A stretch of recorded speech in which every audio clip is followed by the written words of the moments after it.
Separated by cosmic cabinets, Brendan, Paul, and Logan are broadcasting the Breakdown Podcast live using their telepathic powers. My name is Brandon Miracle, broadcasting live from the Break Room Arcade. If you look south of me in the video version, you'll see the beautiful face of Paul Anderson, broadcasting live from the Break Room Clubhouse. If you look to the right of me in the video version, you'll see the wonderful face of Logan Welliver, broadcasting live from the Break Room Bedroom. This is the Breakdown Podcast, broadcasting live on July 23rd, 2018. We got a lot to talk about today. I've been playing a lot of Taiko no Tatsujin. Paul has been delving a little bit into Dragon Ball Z Kai, and Logan has been experimenting with horror movies.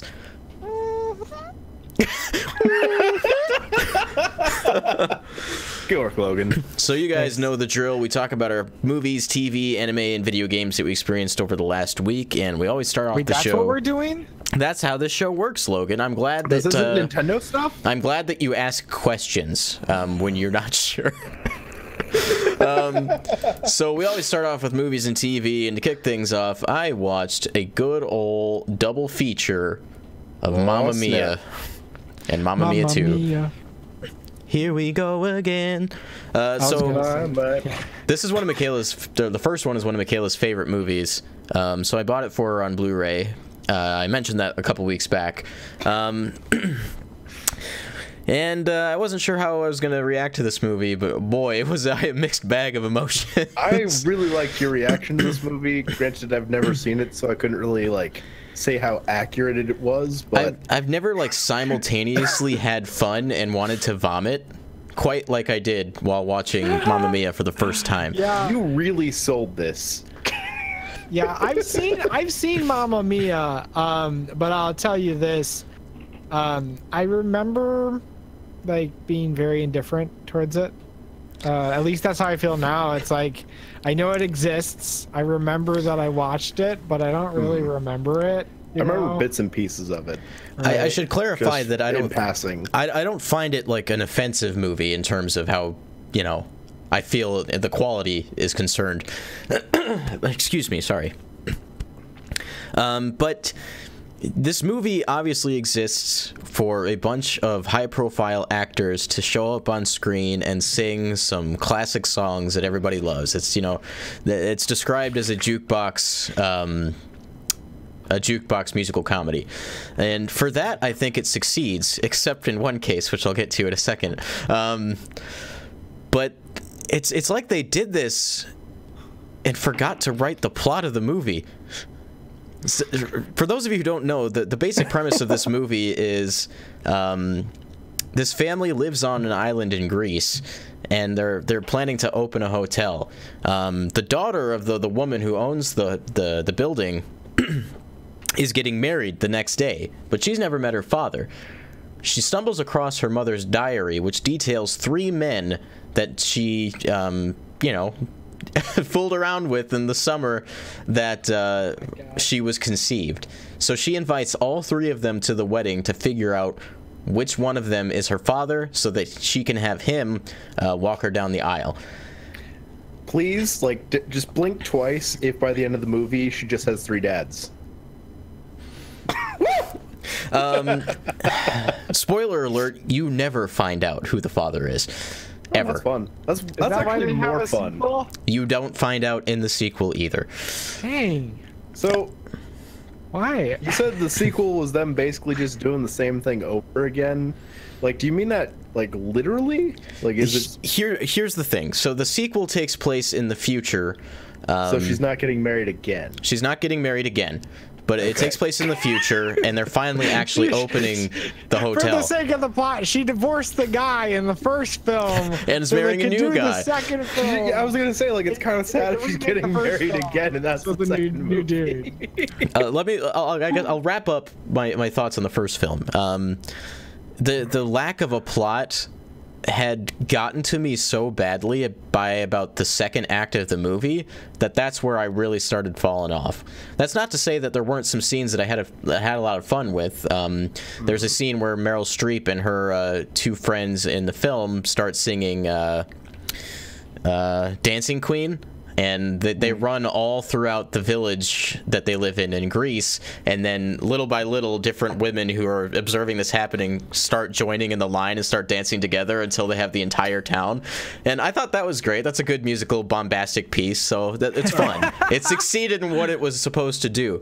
If only that happened in real life. But there is a scene, We'll start this, a bachelorette party where the three men who are, one of them's the dad, they all show up and they all have this revelation that each individual one of them must be her father.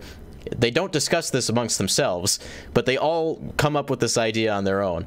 And a bunch of girls are running around and dancing, and two of the men get like pulled away and they start like mauling them inappropriately, and I had no idea like what the basis of this was, where it came from. And then the main character passes out, and I'm sitting here confused. I just like, what is happening, and why? There's never like any basis for something happening. Stuff just happens, and you're just supposed to play along. And that's kind of the first movie. And like I said before, you never find out who the real father is. Paul, you hit the nail on the head with how the movie ends. But that brings us to the second movie. Takes place a few years in the future. The main protagonist is now the owner of the hotel, and she plans on opening the hotel officially, which was her mother's dream. You come to find out that her mother died a year ago. The character played by Meryl Streep. Rip. Meryl Streep is dead? No. Her character in the movie is dead. Sound the alarm! Sound the alarm! You know, and I was really put off at first because Meryl Streep was like the star of the show in the first movie, and like one of the. No, that's who I remember when I think of Mamma Mia. She's like the biggest Streep. redeeming quality of that movie, and you come to the second one to find out she's dead. She's not yeah, so I mean, you gotta look on the bright side. At least the girl has three dads. So I mean, she's already like, she got a surplus of parents, more parents than most people.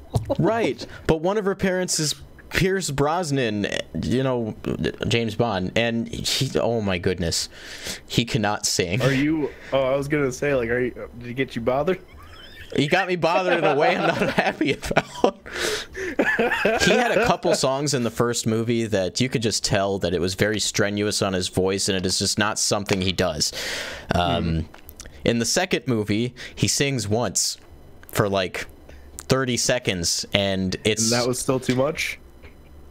No, like, they played it off really well in the second movie. It's like he's singing to himself, but in the actual context of the film. Like, he's in the room, he's remembering Meryl Streep's character, and he starts, like, whisper singing to himself. So he's not actually singing, but he is singing.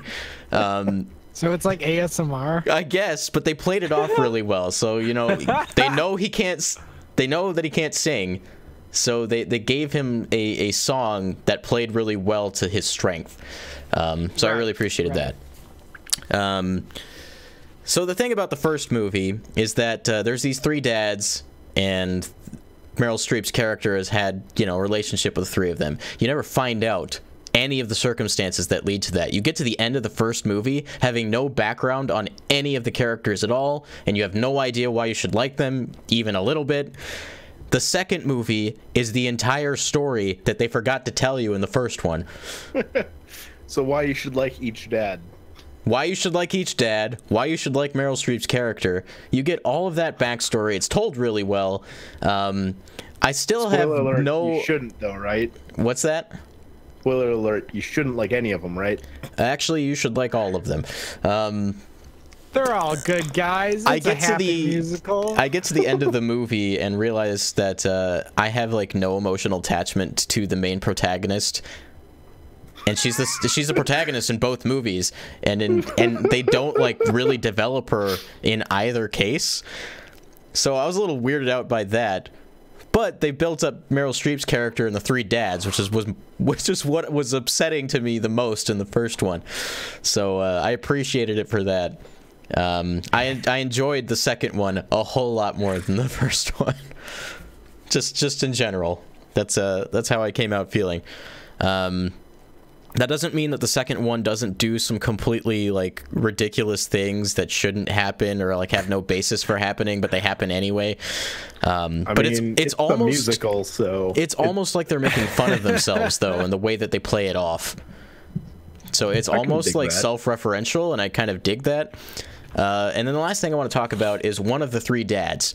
His name is Harry, and he's the Yamcha of these movies. He sucks, and they don't develop him at all. Even in the second one, he has the smallest part that they kind of write as a joke. And it's almost like, again, that they're referencing the fact that this character has no reason for even existing at all. It might as well have just been two dads, because Dad 3 is completely pointless. This is so confusing to me. So he's the me of dads. I just don't understand how they arrived at this. I can't remember the last time I heard about a movie that just did so many things that didn't matter. Like there was nothing of consequence. Like that's how it feels, yeah. From your description, it sounds like to me that they were like, okay, everybody loves it. Like ABBA, right? Everybody loves ABBA. Let's make a musical out of ABBA songs. Okay, what's the playlist? Okay, and so they chose the songs, and then they were like, okay, write to these songs. And then they wrote to all the songs, and then they realized it didn't go anywhere, and they had already written the film, and the actors had already filmed it, though? And then they're like, crap. Here's I guess this is what we got. If you're old enough to like ABBA, then it doesn't matter. You're still gonna watch the movie and you're still gonna love it. Right, exactly. So the second movie actually, the second movie, sadly, actually has less of a plot than the first one did. But by sheer virtue of telling the story that they didn't tell in the first movie, I think it's an infinitely better movie. That's so funny. They give you background, so everything that takes place in the past is so much more interesting than the stuff that they're telling in the present day. So like I would watch it just for the parts that are about her mother than anything else. Right. So yeah, that was my experience with Mamma Mia. What a roller coaster of emotions I went through last night. I'm glad you at least like the second movie.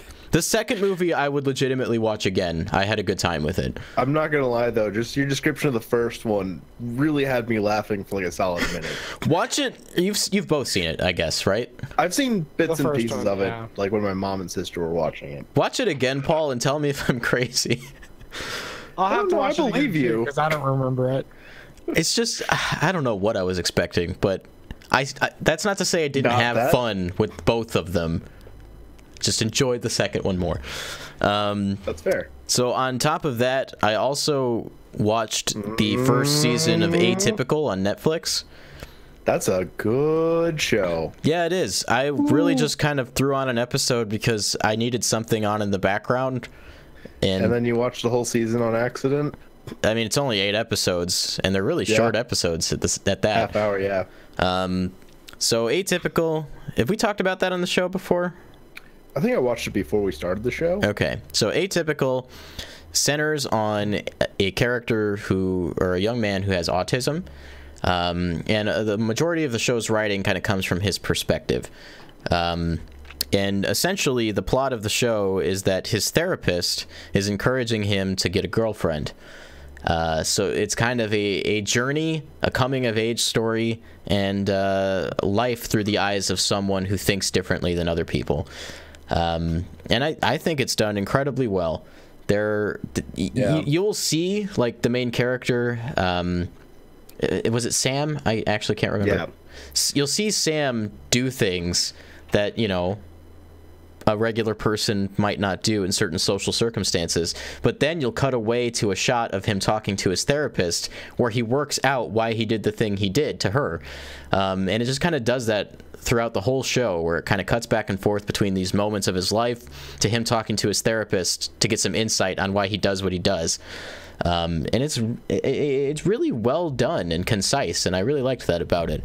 It's also really funny. There's a plot focusing on every single character of the main family, the husband, the wife, the daughter, and the Sam himself. And you know, every time I watch movies with a character that has like a mental disability, or a series or anything like that, I'm reminded of my own upbringing, because my sister, you know, is mentally disabled, and the character of the sister goes through some things that I have definitely gone through. It's not often I get that direct relation to characters like that. I had the same experience when I watched Wonder in theaters.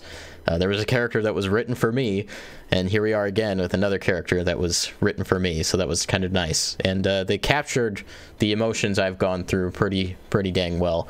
And it's got renewed for a second season, and it's starting sometime in the next couple months, I think.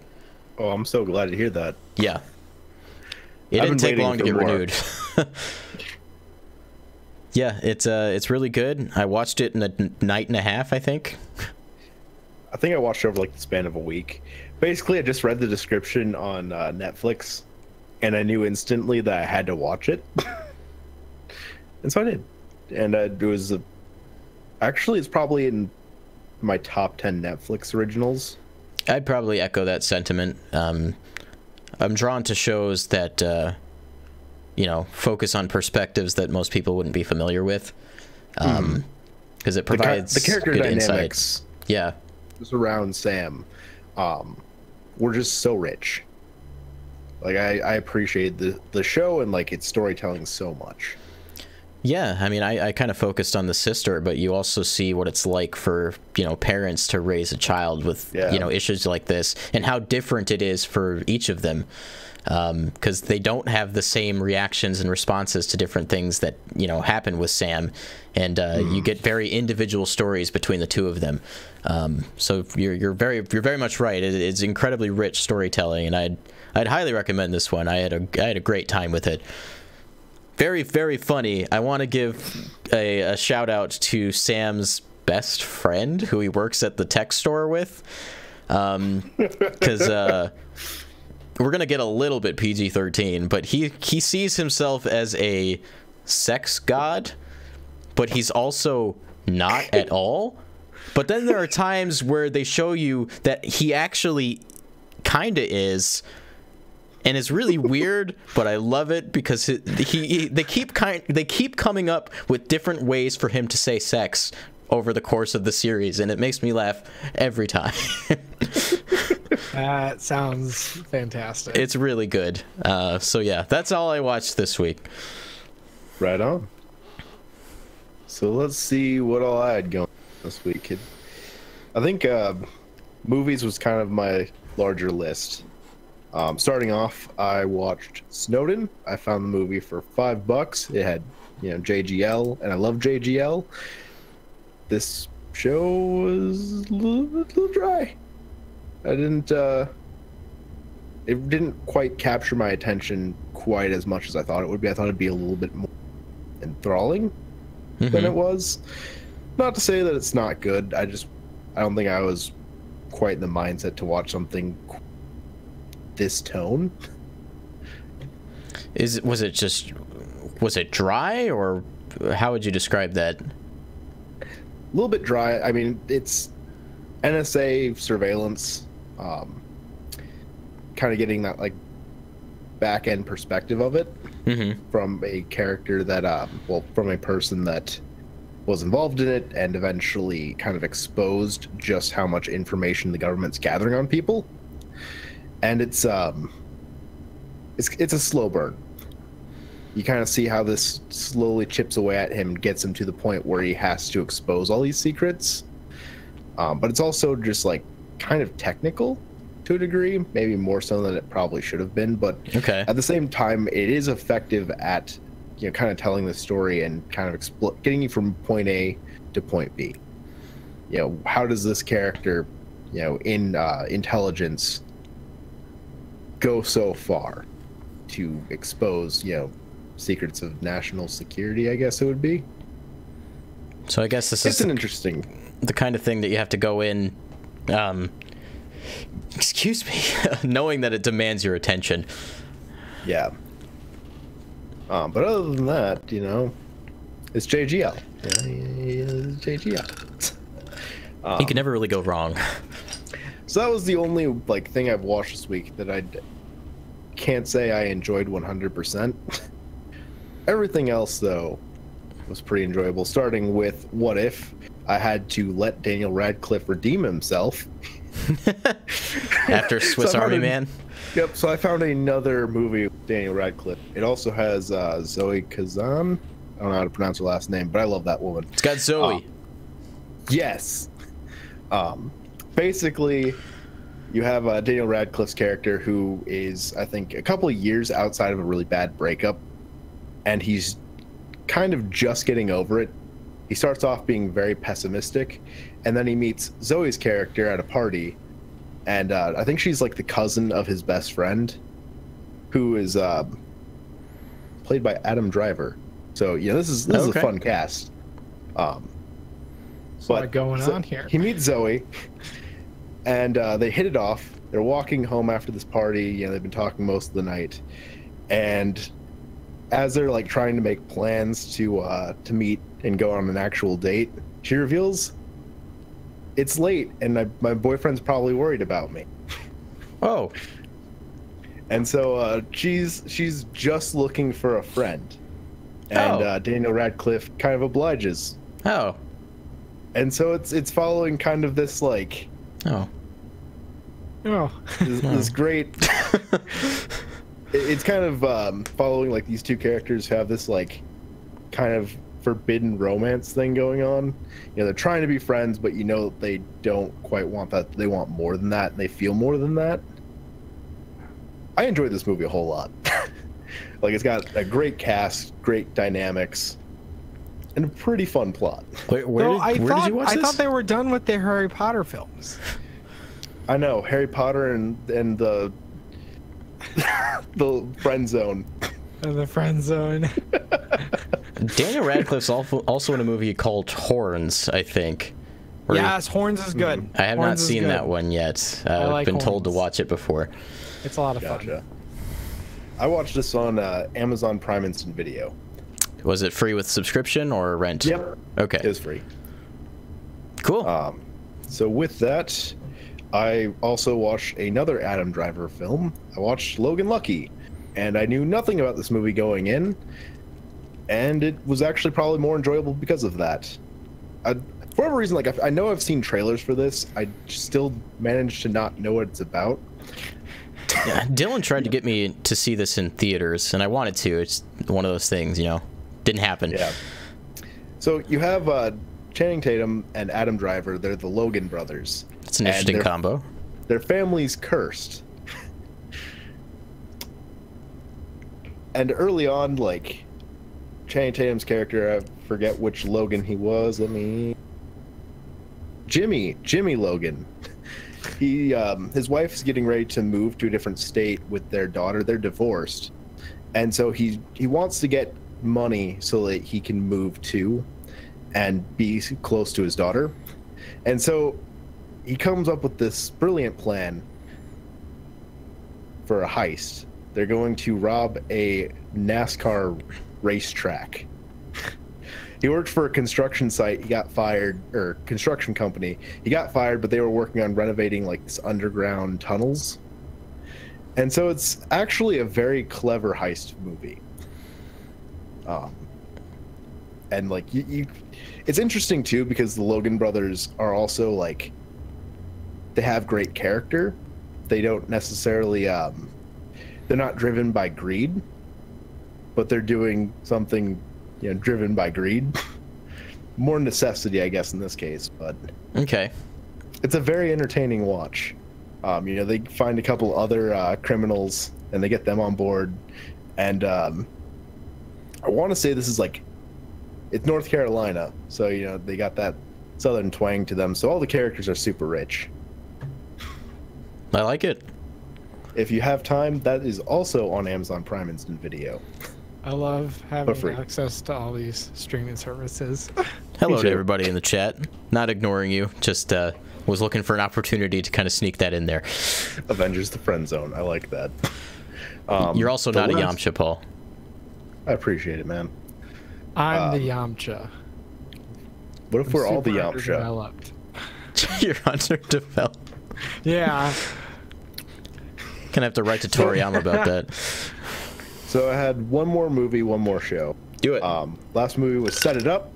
You have two like executive assistants who have really terrible bosses, and so they hatch the plan since they know their schedules and they kind of control these two like high executives' lives.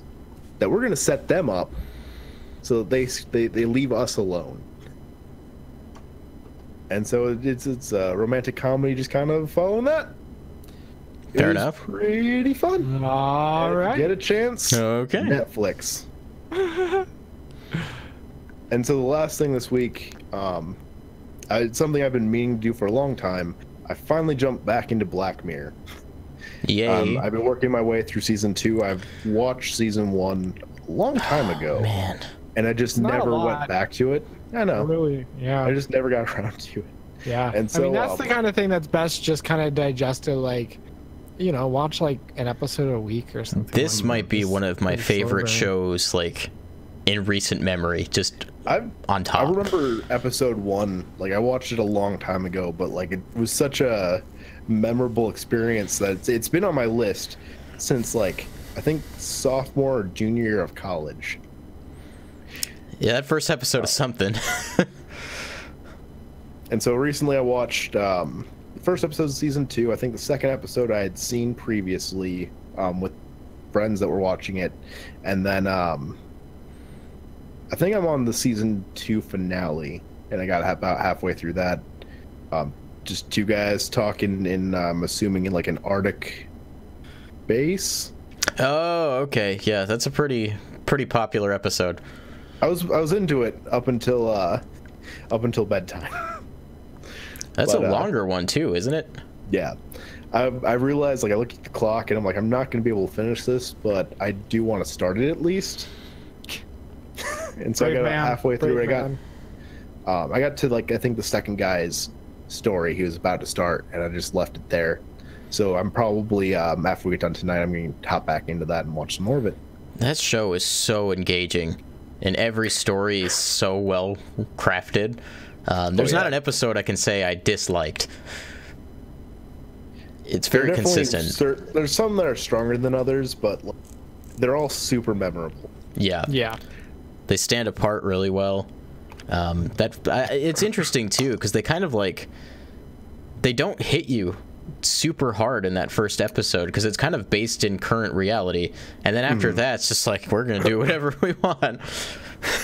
It's some solid social commentary too on top of that. Yeah, and the message at the end of the episode is always pretty clear. Yeah. So that's it for me this week. All right, Logan, what do you got?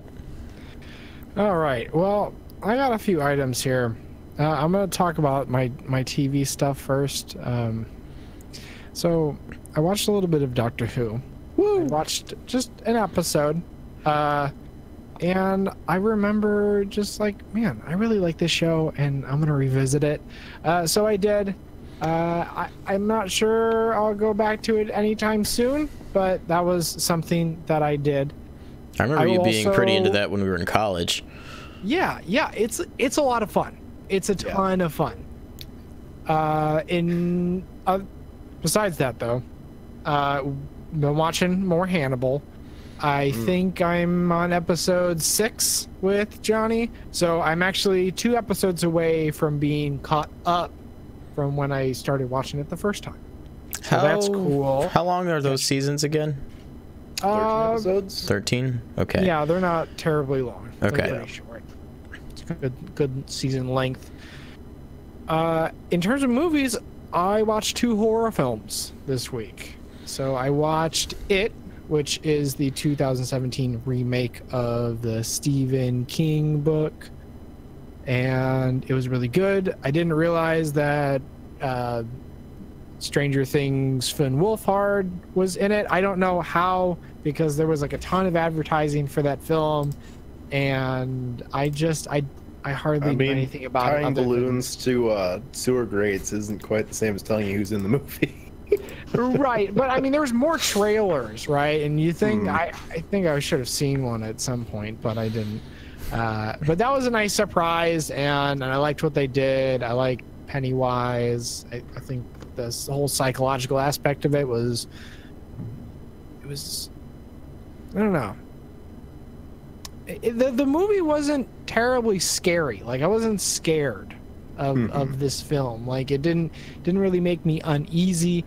There was a lot of cool effects, and I think seeing like the character scared was like enough for me, right?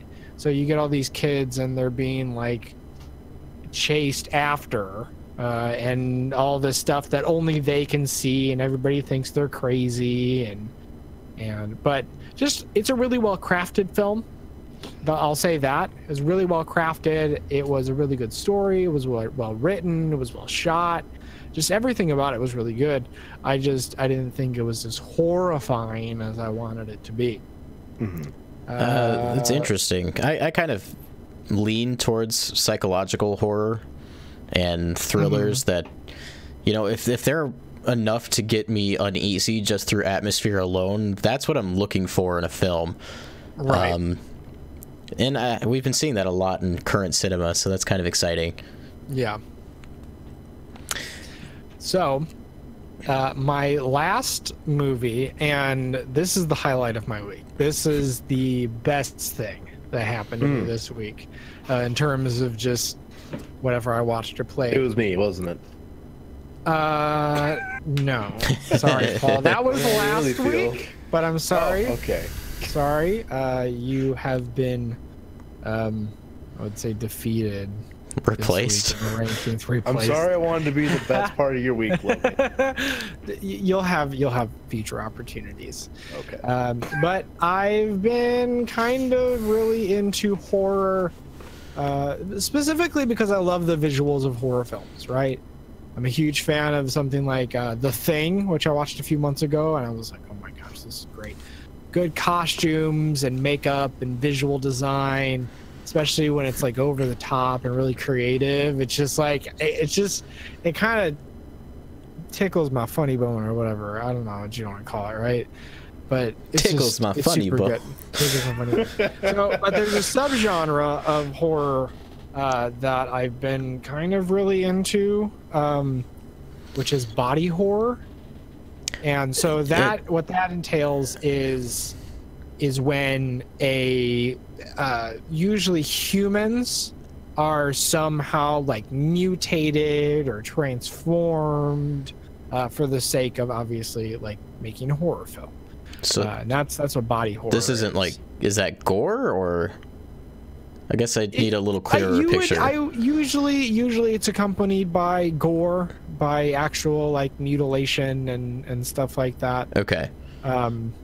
So this one, yeah, there was definitely some of that. So the movie I watched this week was The Fly, which is specifically the 1986 version with the gorgeous Jeff Goldblum. So there were several moments in this film where you get to see a very chiseled and half naked Jeff Goldblum swinging around the rafters in like a warehouse and everything. It was just eye candy. Okay, so that was one of the factors of me watching this film. I was like, oh my god, Jeff Goldblum, this directly played into that. It did, and then I'm kind of being ironic, but at the same time I'm kind of not. He's a good looking dude. But in addition to that, I was like, oh my god, this is, it's a body horror film. I mean, who doesn't want to watch a man transform into like a fly, right? And that's exactly what happened. So it's certainly absurd, but I like that. The premise is it starts at this sort of banquet get together. All these rich scientists and inventors are there showing off their technology, trying to get funding, trying to get press, whatever the occasion. And Jeff Goldblum's character is chatting up with this journalist, right? And she's a real pretty lady, so he's trying to, romance her a little bit, try to take her back to the place. And eventually he pesters her in, I guess, just the right way. But I think her understanding is that, okay, he's got a story, right? And he's really adamant about the story. So, okay, I'll go check it out. And so they get to his like warehouse. And he sits down at the piano and he starts playing, and his whole thing is, I want to get some action, all this other stuff. And she's like, okay, where's my story? And then she's like, what's this? And he starts to show off what he has invented. And there's two like large metal pods, and there's wires on the ground, and it's revealed to her that this is like transportation. This is teleportation. Okay, so you can teleport from one pod to the other pod, and the only thing that he hasn't figured out is how to teleport living things, right? Any organic matter. It just, at one point they throw a monkey in there and it like gets transferred over, and it's a jumbled mess of like body parts, and it's disgusting and kind of hysterical, other than the fact that it's a monkey, and that's kind of sad. But so, the visuals are really good, so it's kind of funny too. This is a sequel then, and the original's the monkey? No, that's not how this works. So eventually he romances her, and they start a relationship, and he keeps working on this thing, and eventually he's able to teleport a monkey. And he's like, I did it, cool. And so next step is I'm gonna teleport myself, right? So he kind of waits, and eventually he gets antsy. He's like, I'm gonna do it. I'm not sure if it's ready, but I'm just gonna do it because it feels right? And while he goes to teleport himself, a fly flies into the teleportation pod with him. Okay. And so I see.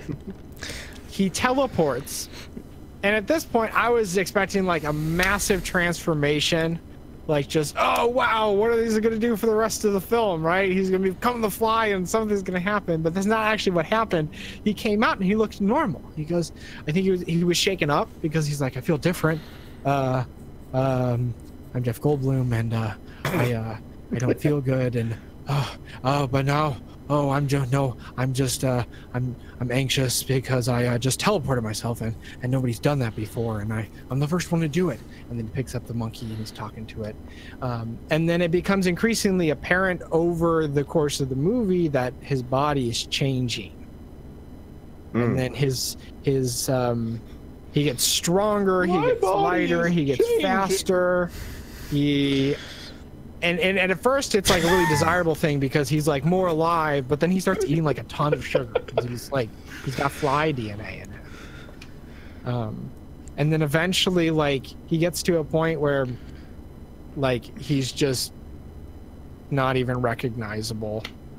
And then there's a moment of like a final transformation where he's finally just like shed his humanity, and now he's just like this oversized monstrosity, this fly, and it's disgusting and it's beautiful because whoever designed it had a lot of fun, and I had a lot of fun because they had a lot of fun putting in time designing that fly. Oh my gosh, it looked great. It was fantastic. I had a smile on my face the entire time. They like that final thing where he like crawls out of like whatever, like his skin, and becomes that final form. It was great. And this is my final form. It's perfect, so. And yeah, and they say that's like that's it. Like he becomes the fly, and then other drama's happening. There's several moments in the film where he like spits up like acid, because that's how he eats, because he's a fly. He spits up and it dissolves it, and then he drinks it because his teeth are useless, and they fall out, and it's man. Does his girlfriend still love him? She loved him to the very end, even when she blew off his fly head. I mean, I'm not an expert on fly reproduction, but I mean, I could. That makes sense. No, and there was a part in the movie where there was like a pregnancy scare, right? No, actually, she did get pregnant. Post-fly or pre-fly? They don't know. That's the thing. Oh. So they weren't going to take the chance because they're like, I don't want this like half human, half fly, half human. Well, I mean, if it's monstrosity in me, acid in her stomach, that's not good. Yeah, and there's this whole debacle because like I don't know if during the setting of the movie if like abortion was legal or not. It seemed like really shady. Like she got like an ex to take her to like this doctor like in the middle of the night, and it was really shady, and so it was like a big deal, right? But yeah, the whole that movie made me really, really uncomfortable, and I loved every minute of it. I loved every minute. Just hearing about it's made me really uncomfortable. So Josiah in the chat actually recommended Junji Ito, which is a horror Japanese manga artist. Sounds like that'd be up your alley. Yeah, that does. He was actually, according to Guillermo del Toro, he was originally involved with Silent Hills before that project got canceled. Okay. So that gives you a little insight. That's awesome. Yeah. So yeah, definitely watch The Fly. Hey, I knew what he meant, Snow. It's Paul that took it the other way. I don't even want to know. So watch The Fly. I don't think it's on any streaming services unless you like, want to rent it from a streaming service like Amazon. I think renting on streaming services is a great thing. Yeah, more options. I just like having options, right? So yeah, I've just been watching a lot of weird stuff this week. And do you guys mind if I talk about my singular anime that I watched this week? I mean, it works because it's also weird. It's really weird. But actually, it's me, Dio. Yeah. I thought it was just bizarre. So this is I watched JoJo's Bizarre Adventure this week. I am 19 episodes deep. So originally I had started watching this and I got maybe 3 or 4 episodes in. And then the other day I was like, screw it. I'm gonna just really actually watch it, right? Verve is a beautiful thing. So lots of options. Except that they don't have the dub of One Piece on there. Or it's Dragon okay. Ball. I'm not watching One Piece anytime soon. Or Z. Or Kai. So I'm 19 episodes deep. The first arc is about 9 episodes. And after the first arc, I was hooked because then I watched the beginning of the second arc, and then I kind of understood the concept of the show and how it's structured, which I was previously ignorant to. So for those of you who don't know, the first 9 episodes center around Jojo, aka Jonathan Joestar. Well, Jonathan Joestar, aka Jojo, right? And at the end of the 9 episodes, you do not see him again. It jumps forward almost 50 years, and then the next set of episodes center around Joseph Joestar, aka Jojo, who is the grandson of Jonathan Joestar. That's hilarious, and I love it. It's amazing. I was like, what is this? But it's essentially like the same character, but it is and it isn't, right? So they look the same and they have like the same like outwardness and tenacity. But like Jonathan Joestar, that took place in like 1880, like late to 1880s, right? That's when it was set. And Jonathan Joestar is very much a gentleman. He stands up for a woman's honor, not for his own gain or for her sake, but because it's the right thing to do. And he, for these 9 episodes, he's chasing after this girl, Arena, and then like that plays out in certain ways and all this other stuff. But in contrast, Joseph Joestar is very much kind of like a rascal. He loves making jokes and he loves poking fun, and he's never serious, and it just makes for some really, really like funny situation. So it's kind of a tonal shift, even though a lot of like, you know, the DNA is like preserved, right? Because Joseph Joestar is still very much a man of honor, right? So he still likes to do the right thing. In that first episode of the arc, a young kid steals his wallet. This is set during World War II or just before it, around that era. And these two corrupt cops catch the kid and they start to pick on him. And they start to like beat him up and all this other stuff and say like, hey, we're going to keep this wallet. And Joseph Joestar walks up and explains to the cops that, oh, it was a gift for him. So he didn't like the way that the cops were treating the kid. And so he came in and he goes, no, he didn't do anything wrong. But then the cops were trying to give him trouble. And then Joseph Joestar beat up the cops. Because that's what happens. The only like real experience I have with this show was a small glimpse that we got when Paul and I were at DaishoCon, because they were doing a live dub of that to teach voice acting. I saw all I needed to see. I also have seen a GIF, and I don't know what character this is, but he's got like a gumball in his mouth, and he's just like sloshing it around on his tongue. And it was the Japanese dub that I heard. And the reason I saw that is because I saw a meme back when the Switch first came out, and people were licking Zelda and Switch cartridges, and they replaced the gumball with the Zelda cartridge. Before I started watching the show, when I thought of JoJo, I thought of that clip because I'd seen it so many times, and it's so ridiculous. It's over the top because that's how the show is. The show is just, it doesn't take itself seriously, and I think those are the shows that I like the best, right? Because they have a lot of heart to them, you know. But then they can get away with all that stuff, and that's a Shonen Jump property, right? I'm not sure. I think it is, because it was also on Viz's website. Yeah, it's Shonen Jump. Now I recognize the Japanese. Is that katakana for Joe? For JoJo's name, I'd imagine it's katakana if his name isn't English, or if his name's English. Yeah. It's JoJo, and then there's the what do you call it? The particle. Particle no. Yeah, particle no. Jojo right no, and whatever the third word is. Right. So that was cool. They say nani a lot in the show, and I know that means what. Nani? So my Japanese studies are taking off. Hey, I am going to be fluent in like 2 months. We can be as ironic as we want to about it, but like this is legitimately a good way to learn language. Oh yeah, no, see, hearing it in the context of a conversation, and even though like right now it's like it's still a lot of it's gibberish, you know. But sometimes characters will show up on the screen, and I'll recognize some characters, and I'll know how they're pronounced, and so that's really cool.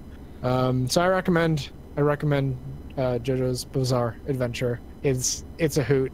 Now that I'm done with Shokugeki, and I'm doing weeklies on like some of these other shows, I need something else to binge, and so that's what I'm binging.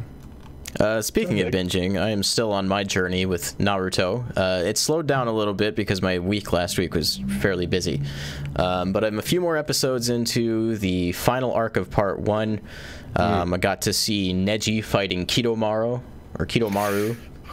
which is a good fight. All of the fights in this arc are good. I feel like the first two were some of the strongest, though. Yeah, I mean, they also tried to develop 2 characters who didn't get a ton of attention. They did a good job. It's kind of funny. As you watch Naruto, you can start to tell when Kishimoto realized that Shikamaru was a popular character, because he just starts showing up more and more and more. You can tell, too, that, like, he forgot Tenten was there. Yeah, that too. Reminded of Toriyama forgetting about Launch in Dragon Ball Z. Whoops! At least it was filler, so I mean, she got a chance to be there. Yeah. Ish. Sorta. It's almost as a joke. I mean, she was the team mom. She was. And then Toriyama forgot all about her. That being said, I am currently in... Well, I guess I'm beyond that. I'm at the point in this arc where you witness 3 battles simultaneously. Shikamaru versus Toyuya, Kiba versus Sakon and Yukon, and Naruto versus Kimimaro, which are all great fights. I'd probably say that Kiba's is the weakest, and Kishimoto just didn't spend a lot of time on that battle. He developed Kiba's character a bit, but outside of that, the battle is just kind of okay. Sure. I mean, Kiba's like the Yamcha of Naruto. He becomes that. He didn't have to be that, though.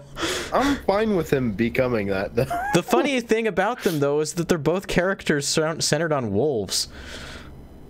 You got the Wolf Fang Fist and Kiba and Akamaru. Just, I don't get it. Wolf characters are doomed, I guess, in shonen anime. And then obviously Naruto versus Kimimaro is a pretty exciting fight, though it is the character who fights him afterwards that is far more exciting to me, so I'm looking forward to that happening. Ooh, yeah. This is where Naruto is definitely at its peak during this arc, which is one heck of a way to go out. Yeah. Like the 3 arcs in a row are super strong. Not to say that the first one is weak, but Naruto hadn't quite figured out what it was before the end. Naruto does a good job of like escalating, and just when you're like, man, how are they going to escalate this more? They find a way.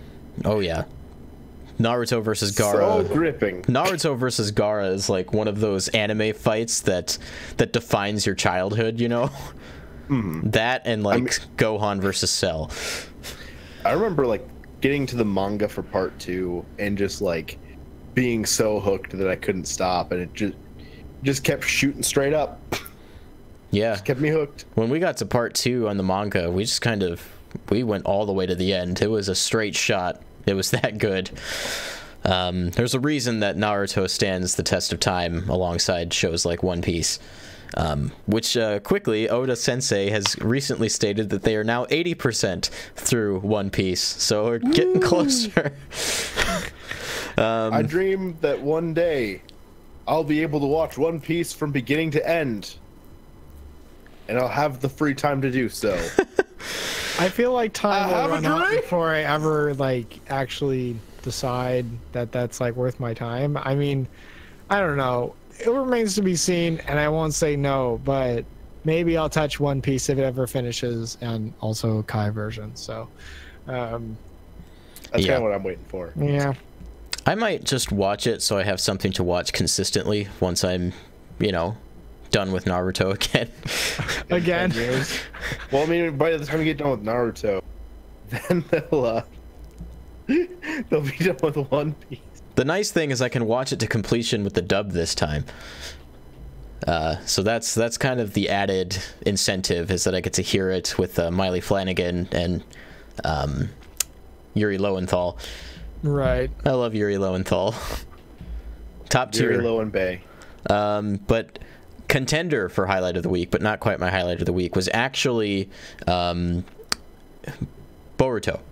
So Boruto. A lot of Naruto and Boruto. You were watching Boruto's dad. I was watching Boruto's dad. So the film arc, the arc of the anime that's covering the plot of the movie, has finally completed, and it went out with one of the best episodes of the entire history of Naruto. It was incredible. I don't understand how this happened, but it did. I saw the choreography of it was Naruto and Sasuke fighting. Oh my god. And like I was blown away by it. It was fantastic. I've seen the movie 4 different ways. They outdid the movie. I didn't think you could. Like the choreography in the movie was pretty darn tight, but they just nailed it. There was a sequence when Naruto and Sasuke are fighting together, and for those of you who have watched the Land of Waves arc, which is the first arc in Naruto, there's a sequence where Naruto, Sasuke, and Sakura are fighting Zabuza while Kakashi Sensei is trapped in the water prison, and Naruto and Sasuke develop this plan using the shuriken, the windmill shuriken. Sasuke throws it, And in reality, there's actually 2 shuriken on top of each other. The second one's hidden in the shadow of the first. Zabuza dodges the first one, notices the second one, dodges that too, but you come to find out that Naruto was transformed as the second shuriken. He reveals himself after the shuriken misses, and then pops out and throws a kunai at his back, and it's really hype.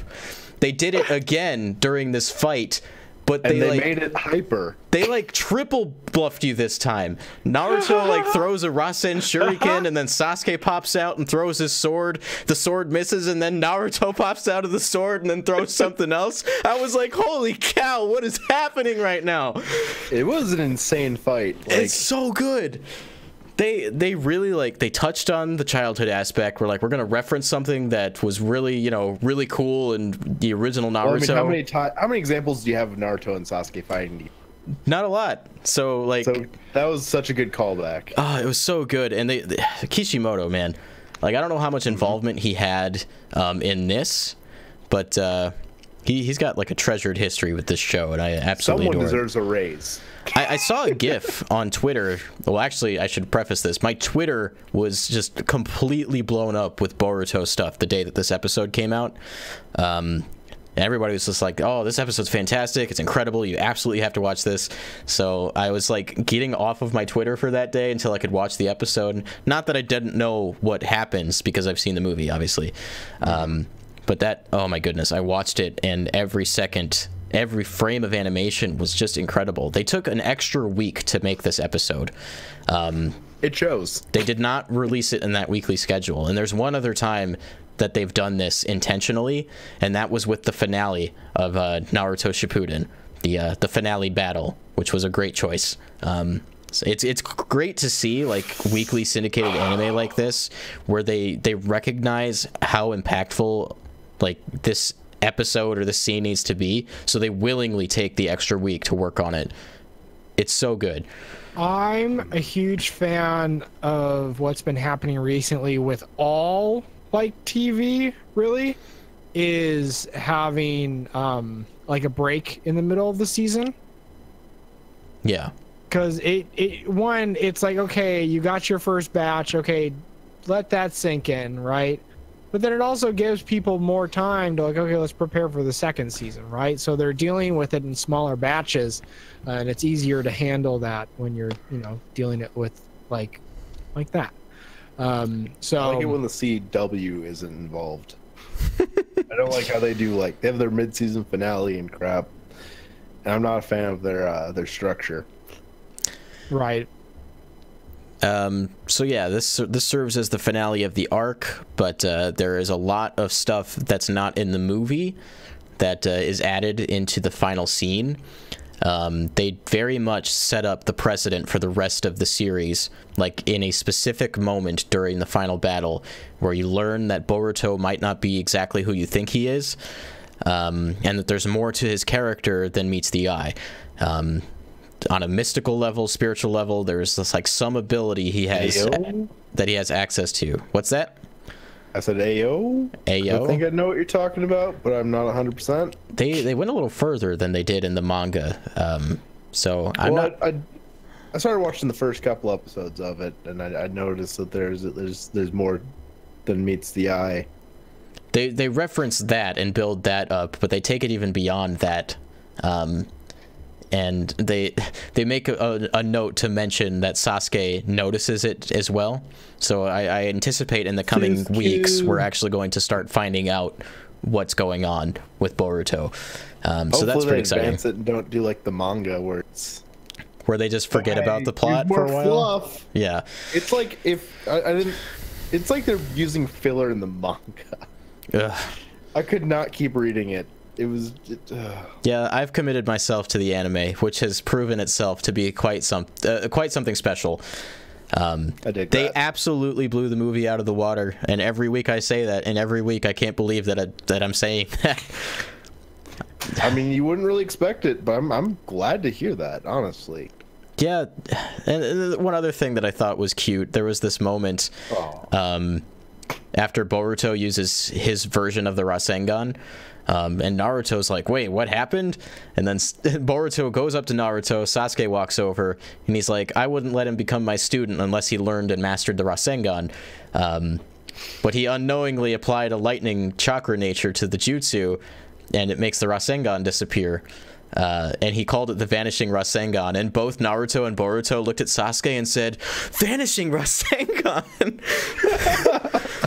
They were both like really excited by that prospect. So it's, you know, just a moment to show how alike the two of them are, despite, you know, the age difference. So I love that.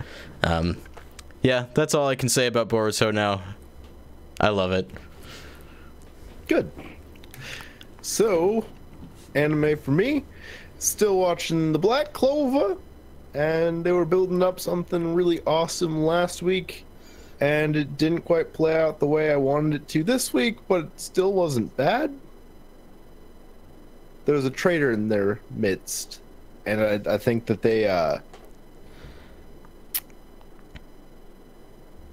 they missed the mark a bit. They're not done with it, but they just kind of copped out to like kind of calm things back down and jump into the next arc. The more I hear about this anime, the more like, or specifically from you, it's just like I have this banner in my head, Decent the anime. Mamma Mia, the anime. Okay, I'll take that. When it's good, it's really good. And then a lot of times, like the way they connect the dots aren't always as strong.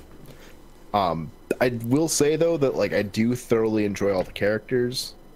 The world building's good.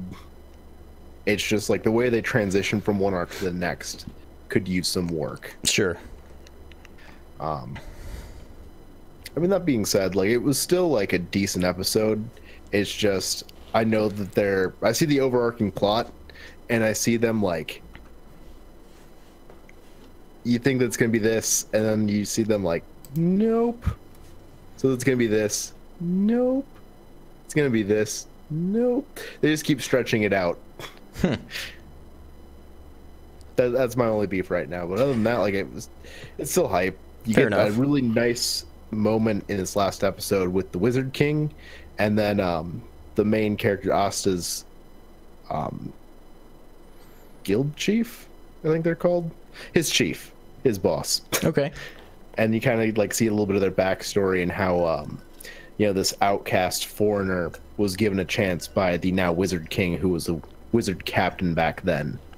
And you kind of see how that like respect and admiration from this guy who like just hates everyone. You see him show respect to just this one individual, and it was a really great moment. Okay. Yeah. So that's Black Clover. I watched another episode of Steins Gate Zero. Oh, that really, really bad anime? I will fight you. Logan, you've had to eat your own words once already. I don't think you should do this again. I feel like we shouldn't talk about Steins Gate on this show anymore. I think we shouldn't talk about anime shows about cooking, because Logan doesn't like them. Yeah, those suck. Especially Shokugeki no Soma. It's so bad. It's so bad. I cry every time. So Steins Gate Zero. I'm at a point where I still don't know where they're going with this season. And it's different than like the first series where like they keep kind of expanding the mystery, where this time I feel like they just keep like making the mystery. They're like, we're not sure they what know the where they're going mystery is with yet, it. so we're just gonna make it up as we go. I mean, I'll see how I feel when it's over and see where they're going with it, if they did a good job and if all the dots make sense when put together. Sure. But right now, it just kind of it feels weird. Dream Drop says, did Logan just call anything related to Steins Gate at all bad? Because you're making enemies, boy. Fight me in the Discord. That's our Discord. Oh, actually, you know, this reminds me, Discord. Logan. You know how you keep bringing up that you keep ignoring us when we tell you about good things? Prime example. Did you say something to me, Paul? Nope. I was talking to non-weebs.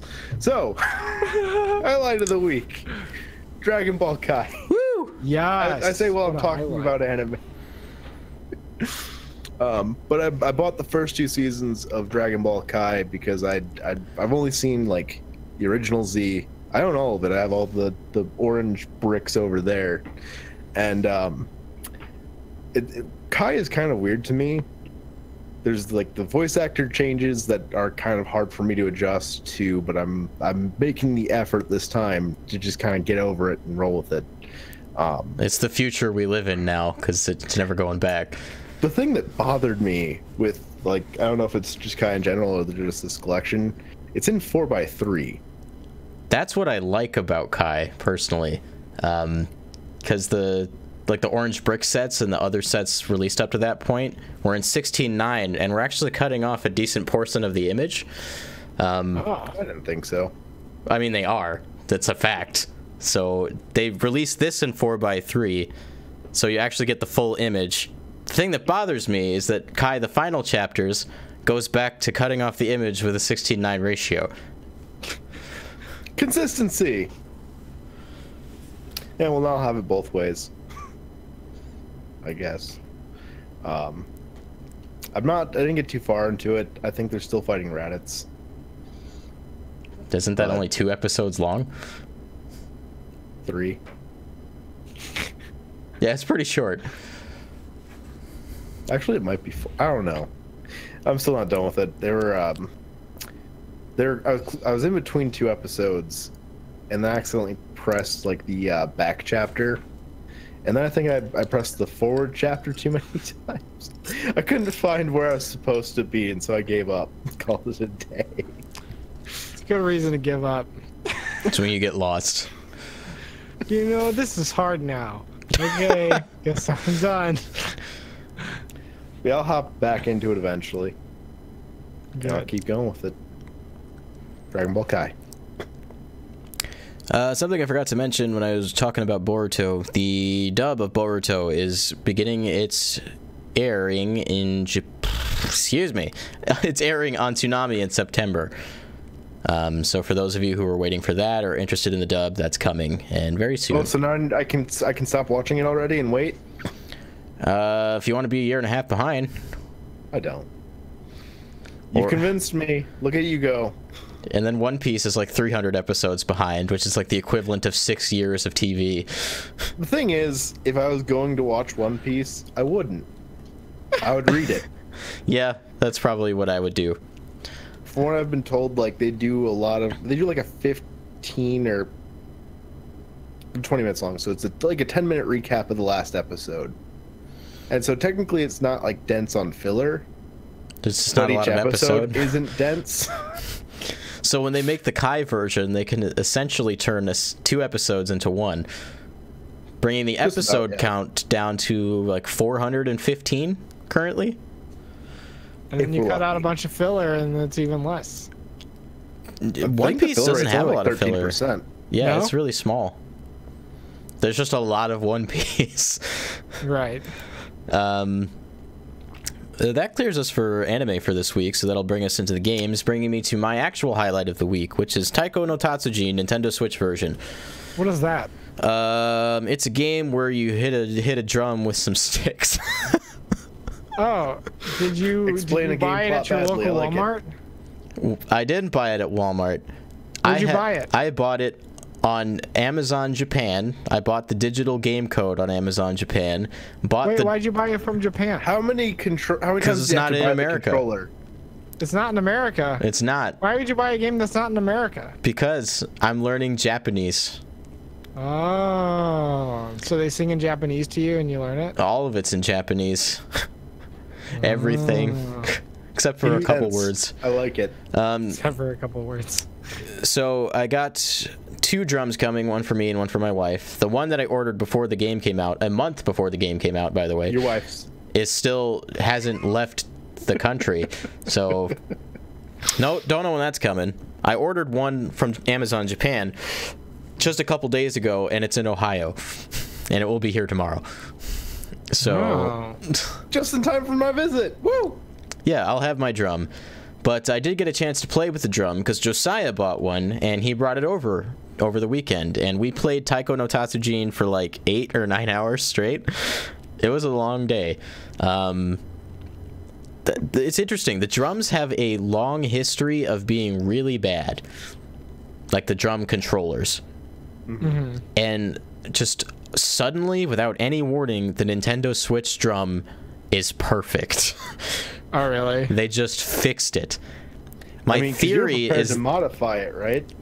I was prepared to modify it. There is a cork board mod, or a cork mod, that people will do, where they'll rip the front of the drum off, put a piece of cork inside, lay the sensors on top of the cork to make it more sensitive, because it would miss a lot of hits. It wouldn't register when you bang it. But no, the Switch drums came out, and they work like they were supposed to work for the last 14 years. And my theory is that the reason that these drums are suddenly magically great is because they're releasing the game to all other territories. Yeah, and can't get away with that. Yeah, they can't get away with that everywhere else. If they're releasing it to all other territories, why did you buy it from Japan? Because out of like 15 or 16 game releases, only one of them has come to the United States, and that was the first one back in the early 2000s. That it wasn't going to come, so he's preparing. Yeah. So if you guys going to get in on the craze, the U.S. craze for Taiko, what is it called? Taiko no Tatsujin. So Taiko being the drum, no particle no, and then Tatsujin, which means master. Taiko drum master. So if you're a theoretical fan of Drum Master. I was a theoretical fan of Drum Master, only to find out that I'm a super fan of Drum Master. This game's awesome. Specifically playing with that drum, beating the drum, you have two types of notes. You hit the face of the drum for don, and then you hit the side of the drum for ka, and you can hit the left sides of the center and the rim. Two types of notes. That's all you deal with over the course of games and the various songs that you play. But they somehow managed to turn that into an incredibly difficult process on the higher end. But it's fantastic. It's just it's high energy. The game doesn't punish you for doing badly, so if you miss a lot of beats, it doesn't really like say anything to you about it. Your combo will break and you'll earn less points, but you get to keep playing. You're not gonna fail the song. But if you're doing really well, your Don-chan, once you filled up your meter, he'll become all shiny and gold and start dancing a lot. And then the more that you progress in the song, the more like dancers and visual effects appear on the screen. So like the game hypes up the song the better you get at it. So it's a really good like positive reinforcement system that they got going on in this game. And then like, all the songs are like super upbeat and really fun to play. You've got some anime tracks on there, such as Cha-La Head Cha-La, the original Japanese theme of Dragon Ball Z. The original opening theme of Neon Genesis Evangelion is in there. Yeah. The third opening theme for Pokemon Sun and Moon is in there as well. I don't think I've unlocked that one yet. A couple Nintendo songs, such as Jump Up Superstar, a Kirby medley, and some music from Splatoon 2. Splatoon! Kirby and Inkling are also dance characters that you can select. They'll be on the top of your screen. They also have special powers that'll affect the way your scoring and stuff works. I wish you could turn that stuff off, actually, but maybe they'll fix that. Joe says we can be Taiko no Tatsujin hipsters. Yeah, we'll be the guys with specifically the Japanese version after the English edition comes out. You automatically were as soon as you bought it from Japan. Yeah, I mean, that being said, we were playing it before it was localized. That being said, like if the game being entirely in Japanese is intimidating to you, they're releasing a free English patch to the game on August 9th. Because they're releasing the game in Southeast Asia, and which is an English-speaking territory. But what you're saying is that you're hardcore and you want to learn Trial by Fire style, so you're not going to download it. Right, but a lot of the menus are in katakana, so I can just read it anyway. So like the song categories are in katakana, so I can just navigate my way through it by sounding it all out. Right. As far as song titles go, most of them are in hiragana and kanji, so I'm just kind of like, I don't know. It'll play at you, so you'll know what it is. I want to also mention that the game has a new party mode, which was not in previous versions. And there's a decent amount of like free-for-all games, 2v2. It's a 4-player game in the party mode, 2-player co-op for the music portion of the game. But they're mini games like Rhythm Heaven, like down and dirty. It's Rhythm Heaven. So if you are looking for a Rhythm Heaven experience on Switch, there's one available now. So you're gonna play this with your wife then? You guys gonna go at it with the drums? Oh, yeah, she loved it. So that's why we got the second drum in the first place. Josiah and I, like the whole time we were playing, we were just like, wish we had 2 drums. Soon. Yeah. Dream Drop Sword in the chat. DBZ, Evangelion, Mario, Kirby, and Splatoon. I don't think there's any reason to call Infinity War the most ambitious crossover event anymore. No, you're right. It's actually Taiko no Tatsujin.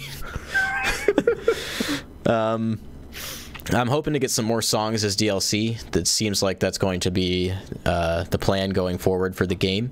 So I'm looking forward to an ever-expanding track list. Over 70 songs in the game as it is. So there's already a lot available to you. If you buy the game before September 1st, you will get a free downloadable theme from a mech anime. I don't know the name of it. You also get that you get the mech character as a character in the game as well. So some extra incentive.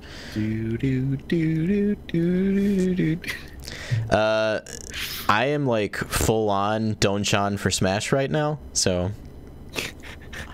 Donchan is actually in Mario Kart in Japan, one of the arcade games. Mario Kart Arcade GP. There's a Taiko no Tatsujin character, Donchan, available as a racer, and there's also a Taiko no Tatsujin racetrack, as far as I know. That's so I mean, speaking of Taiko and Smash Brothers, you're going to become a pro at playing with the drum controller, right? Yes, definitely. I feel like if you wanted to become pro at the game, you'd have to play with the drum controller. Yeah, that's the only way. You're gonna have 2 of them, so you'll be able to get all inputs in.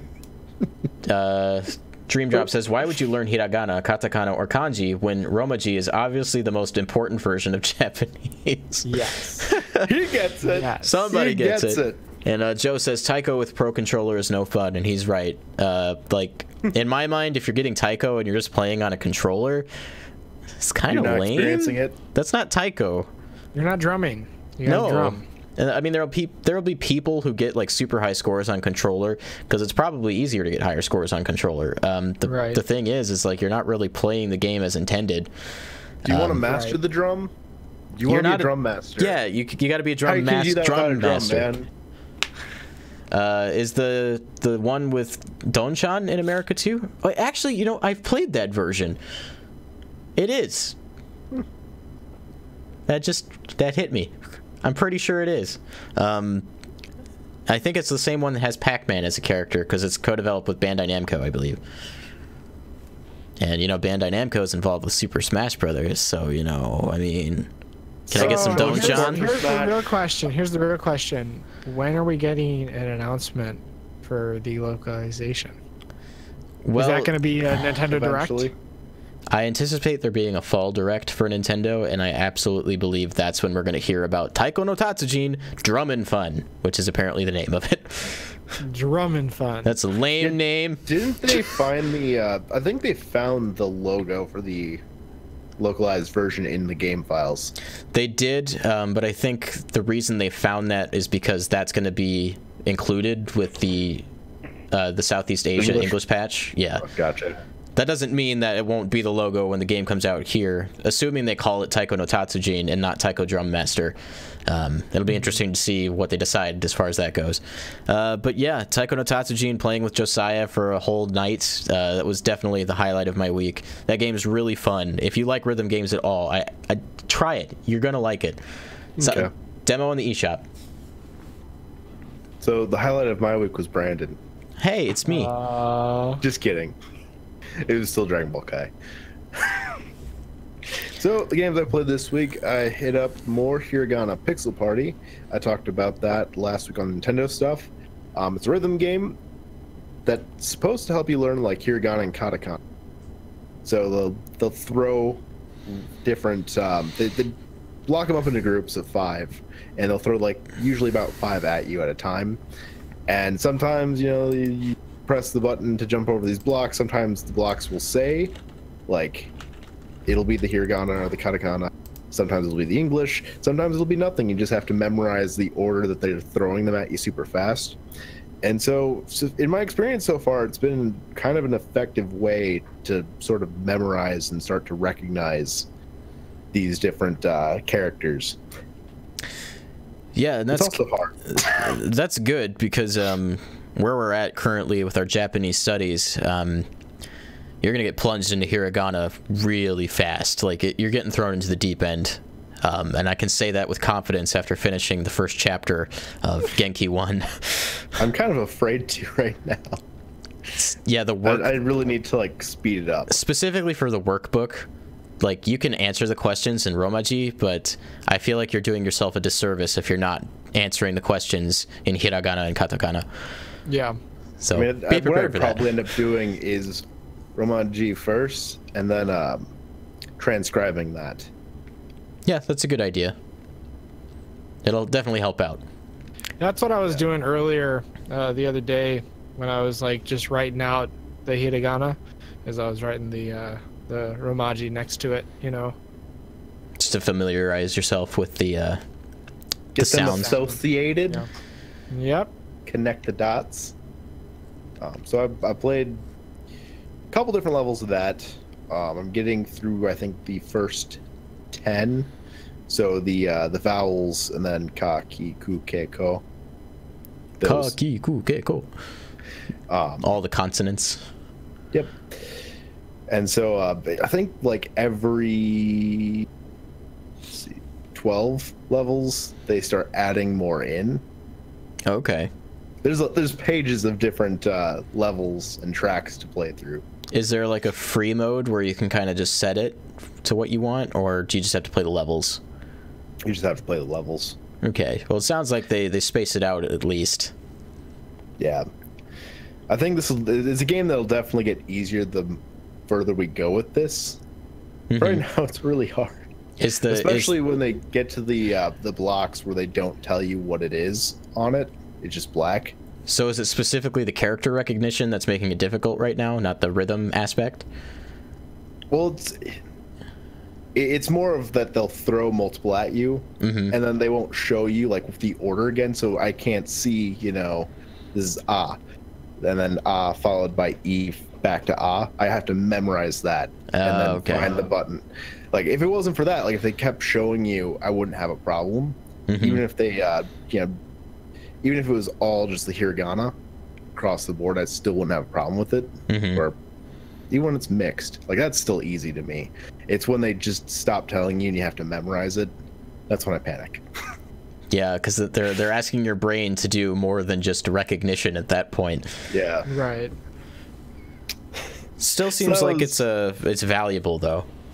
Yeah, I definitely think it's going to be a good tool overall. And it's also going to be fun after I get my bearings a bit better. For sure. So I also jumped into Hollow Knight for, I think, like half an hour. And I didn't do a whole lot. I went through an area that I've been kind of struggling with. I got through it. I found a map. And then I found myself back, not quite where I started, but nearby. And then I saved, and I called it a day. Yeah, I'm still making my way through that game. There's a lot of content. Takes a while. I'm through like the first major boss. Mm-hmm. And now I'm like in this grassy wooded area, and then I found like this underwater section that started killing me, and I wasn't sure how to get back out of that again. I don't even know if I'm supposed to be there. I'm just there. Is it the boiling water? It's got the jellyfish that like you attack them and then they blow up on you. Yeah, you probably shouldn't be there. Yeah, it's killing me. Go north. Okay, that's what I'll do. Keep swimming. I don't even know how I ended up there. That area is difficult even for me. Yeah, you like attack the jellyfish and then their bodies like kind of move. They die, but then they home in on you and blow up. Yeah, I'm gonna say that like the best thing to do is just don't. Just leave them be. Just avoid them. It took me a long time to learn that lesson, but it's a lesson to learn. Fair enough. That is a game that like you really have to take your time and learn your approaches. Like it's a precise game, and not so much in platforming as well. There has been a few sections where like the platforming's been very like difficult, but a lot in the combat. Like you really have to calm down, pay attention to what's going on, and just wait for the right opportunity. If you rush into things, it bites you hard. Yeah, it definitely rewards patience. So it's not the game for me, but I quit. So, yeah, so that's Hollow Knight. Logan, what have you been up to with games? I noticed a pretty long list here. Yeah, so I mentioned the other day I was playing Fortnite, so I played a little bit of Fortnite. I played a little bit more of GTA. I think I'm a little over a quarter way through the campaign for GTA 5.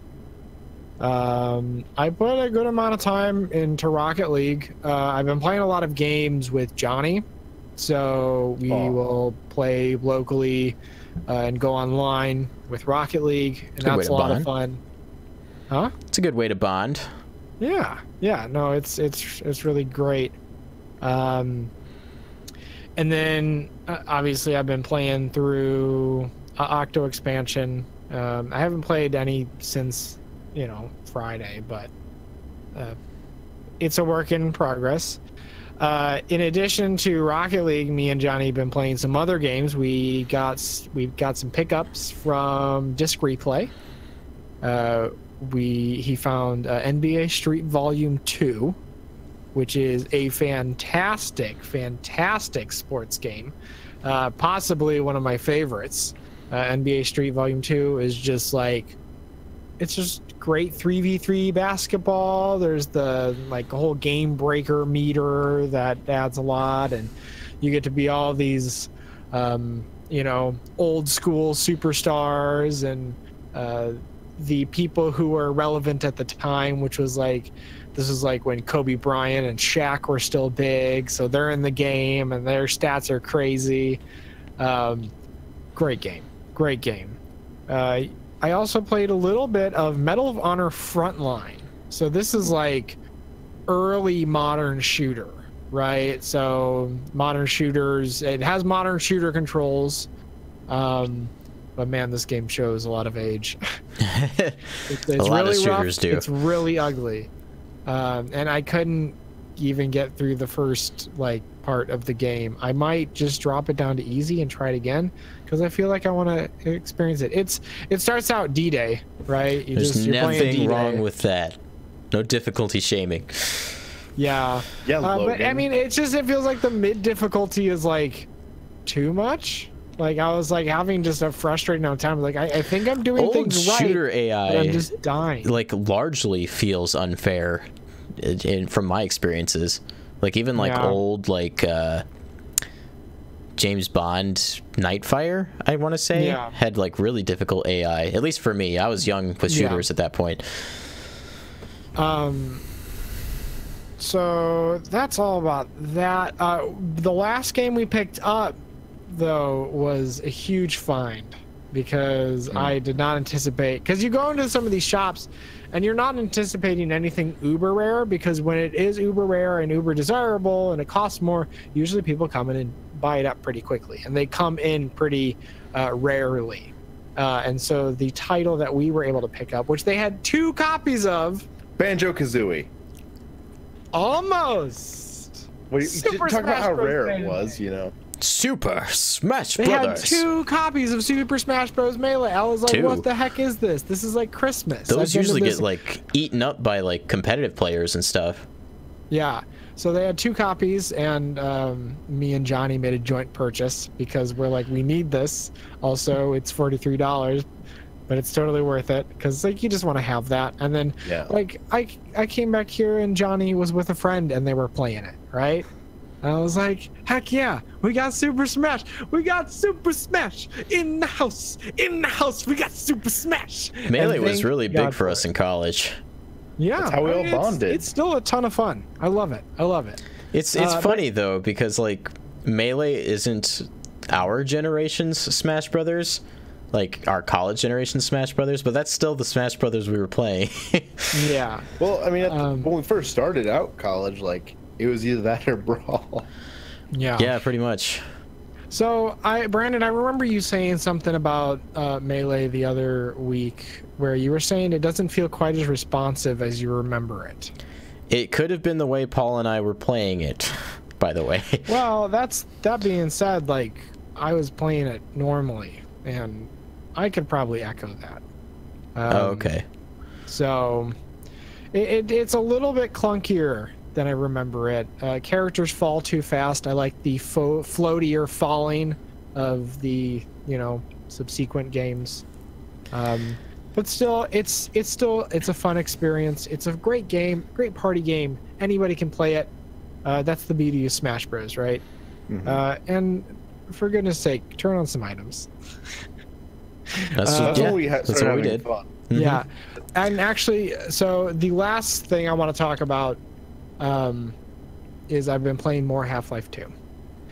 And I have beaten Half-Life 2 previously, and I just wanted to appreciate it again, because it controls so well. That game has aged so well. It holds up remarkably well. Yeah, it looks good. The facial animations for the characters are still very vibrant. It's a very good staple of like what those games were like at the time, and then here's the best of the best, and why it is still holds up to this day.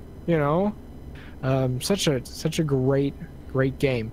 But the reason I'm most excited for it, so there's a section in the game where you just go on an airboat, like this little aircraft, right? And the first section of it, you don't have any weapons on the aircraft. There's several times you have to get off and you have to go do something to like open up like a gate or something to get through it. And then you get past that first part, and then they put a gun. They put a gun on the aircraft, and then they send like tons of enemies after you, right? So it's like they give you the gun, and then they give you a reason to use the gun. And it's just super exciting, and it's never the game is so well paced. It's never slow. Like, you're never bored. You're never like, oh, when do I get to do this again? Like, nothing ever overstays its welcome, right? It's just shifting, and it's interesting, and the characters are great. But I'm super excited to play more, and I might play more tonight if I don't want to sleep tonight.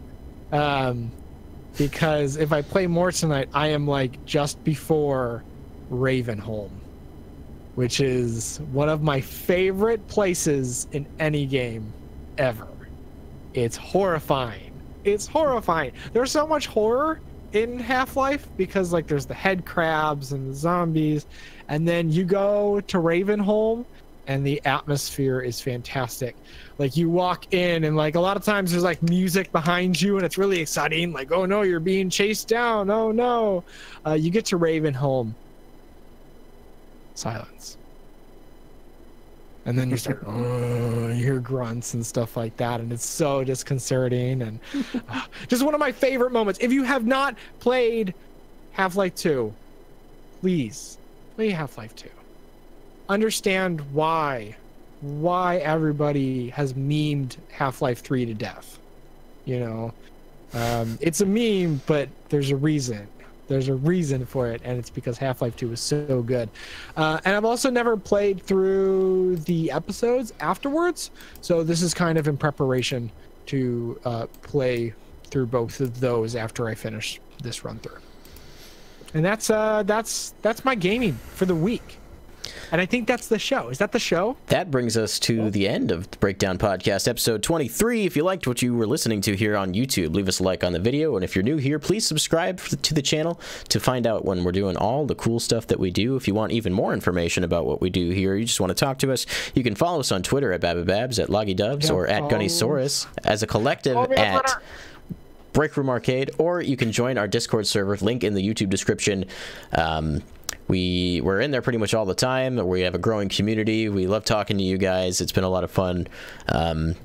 Yeah, we're starting to bond with you guys, and it's making my heart all mushy and warm, and you all have some cool cats, so. In addition to the rest of his mushiness. Yeah, man. There's a part of me that's mushy for you guys, and there's a part of me that's just mushy.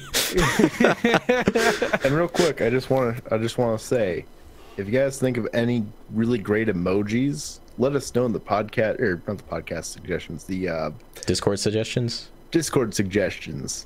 And we will probably add them, because it's been a while since we added some, so I'm hoping to get some fresh suggestions. Yeah, and if you really like what we do here and you want to get involved with the podcast a little bit, you can go over to our Patreon, link in the description of the YouTube video. You can support us for as little as $1 a month, and you'll have access to some podcast-specific perks.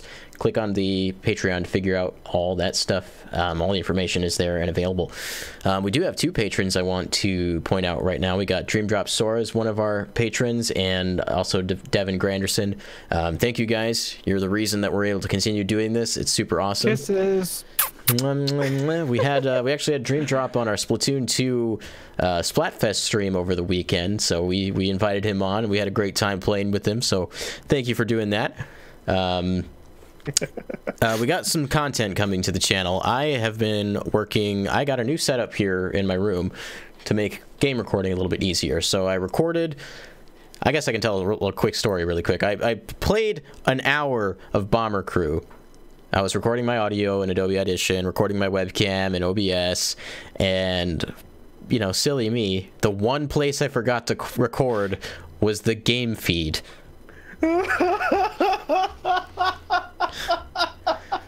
An hour and 10 minutes later, I realized I didn't record the game.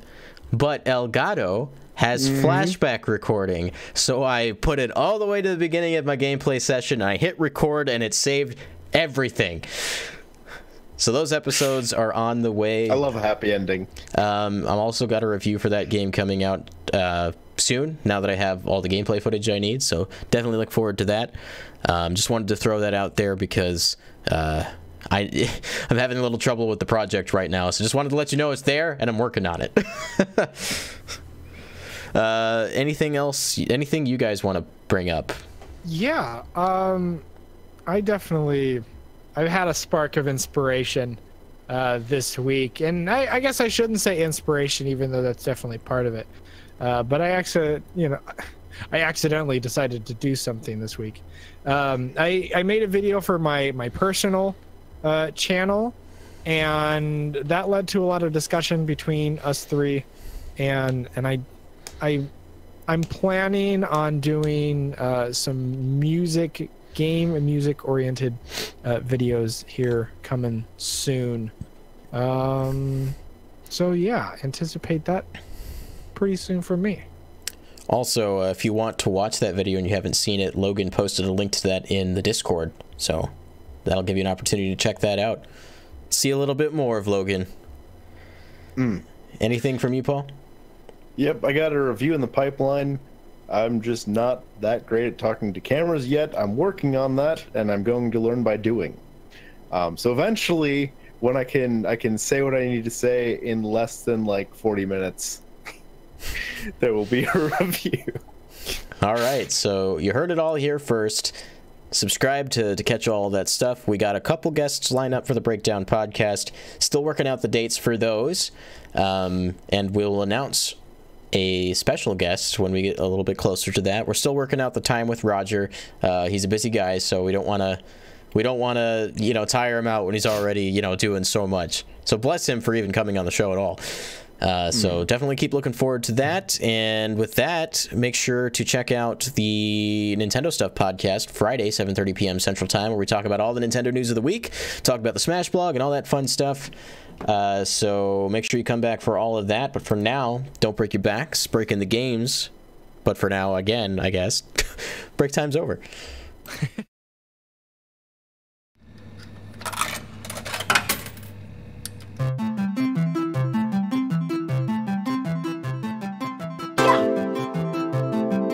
Oh!